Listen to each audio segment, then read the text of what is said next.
चलिए का नमस्कार, वेलकम है आपका हमारे यूट्यूब चैनल अवतार सिंह 86 पर। तो आज की वीडियो में हम बात करने वाले हैं बोस्निया पीआर के बारे में, जिसको हम बोलते हैं परमानेंट रेजिडेंसी। बोस्निया में पीआर को कितना टाइम लगता है और कितने सालों में हमको पीआर मिल जाती है। ठीक है, तो जो भी भाई बोस्निया आने का सोच रहे हैं या फिर बोस्निया आए हुए हैं, ठीक है, अगर वो यहाँ पर रहना चाहते हैं, मान लो कि जैसे वो पीआर लेना चाहते हैं, तो वो वीडियो ज़रूर देखें और कंटिन्यू वीडियो पे बने रहिए। तो बात हम करेंगे आज पीआर पे बारे में। बोस्निया पीआर के लिए टोटल 5 साल लगते हैं। जैसे कि आप जैसे मान लो आप बोस्निया में आए हैं, जैसे काम करने के लिए आप आते हो और आप लगातार कंटिन्यू 5 साल यहाँ पर रहते हो। ठीक है, साल पर साल आपकी जैसे जो टीआरसी है ना, टेम्पररी रेजिडेंसी है, जो साल के बाद रीन्यू होती है। जैसे लगातार आप कंटिन्यू उसको 5 साल कंटिन्यू रीन्यू करवाते हो, तो उसके बाद आप एलिजिबल हो जाते हो यहाँ पर पीआर के लिए। ठीक है, तो 5 साल आपके पूरे होने के बाद आप पीआर के लिए एप्लीकेशन दे सकते हैं। ठीक है, करते हैं पीआर लेने के लिए क्या कंडीशन होती है।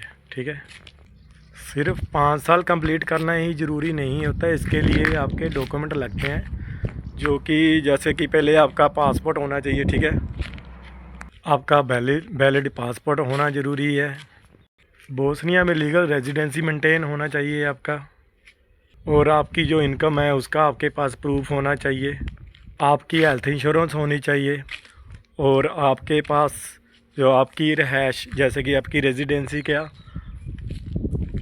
पूरा प्रॉपर जो उसका होता है ना प्रूफ, वो होना चाहिए। जैसे कि हम अपनी मान लो कि अकोमोडेशन का प्रूफ हमारे पास प्रॉपर होना चाहिए, और आपका कोई भी क्रिमिनल रिकॉर्ड नहीं होना चाहिए। ठीक है, और एक बात आती है, आपको यहाँ की जो बेसिक लैंग्वेज थोड़ी बहुत आनी चाहिए। जैसे कि आपकी ना जो बेसिक लैंग्वेज टेस्ट होगा, ठीक है, इन सब चीज़ों की आपको ज़रूरत पड़ेगी आपकी पीआर के लिए। ऐसे सोचते हैं हम, जैसे बोस्निया से अपने फैमिली विज़िट के लिए जहाँ फिर बोस्निया से बाहर चले जाते हैं, तो इससे हमारी पीआर का जो टाइम है रीसेट तो नहीं हो जाएगा। तो इससे ऐसे कुछ नहीं होता।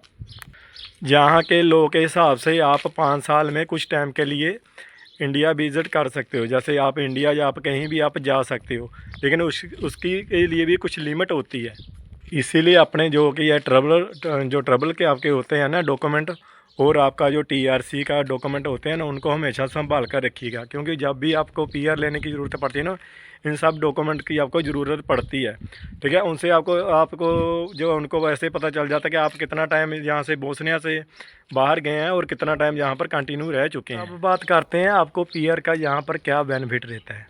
सबसे पहले तो सबसे बड़ा बेनिफिट ये रहता है कि जैसे आप पहले 1 साल के बाद आप टीआरसी जो है ना रिन्यूअल करवाते हैं ना, तो उसका झंझट ख़त्म हो जाता है। आपको कंटिन्यू आप यहाँ पर बिना टीआरसी के रिन्यू करवाए आप रह सकते हो। ठीक है, एक तो ये हो गया।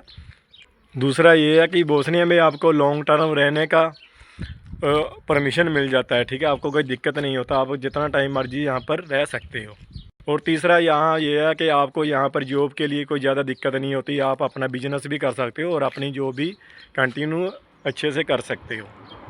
और इसका सबसे ज़्यादा फ़ायदा होता है, अगर आप फ्यूचर में यहाँ की सिटीजन लेना चाहते हो, तो आपको उसको इसमें पीआर में आपको उसका भी फ़ायदा बहुत हो जाता है। आप उसके बाद अपनी सिटीजनशिप भी यहाँ पर अप्लाई करते हो, जैसे कि हम यहाँ का अपना पासपोर्ट भी अप्लाई कर सकते हैं, और आपकी बोस्निया में लाइफ ज़्यादा स्टेबल हो जाती है।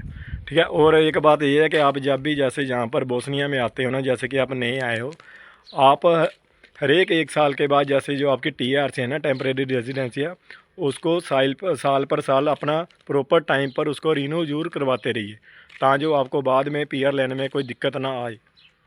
और कोई भी अपना डॉक्यूमेंट जो है ना, उसको एक्सपायर ना होने दीजिए। ठीक है, ताकि आपको बाद में कोई दिक्कत ना आए, और अपना इमिग्रेशन लॉ जो है ना प्रॉपर मेंटेन रखें,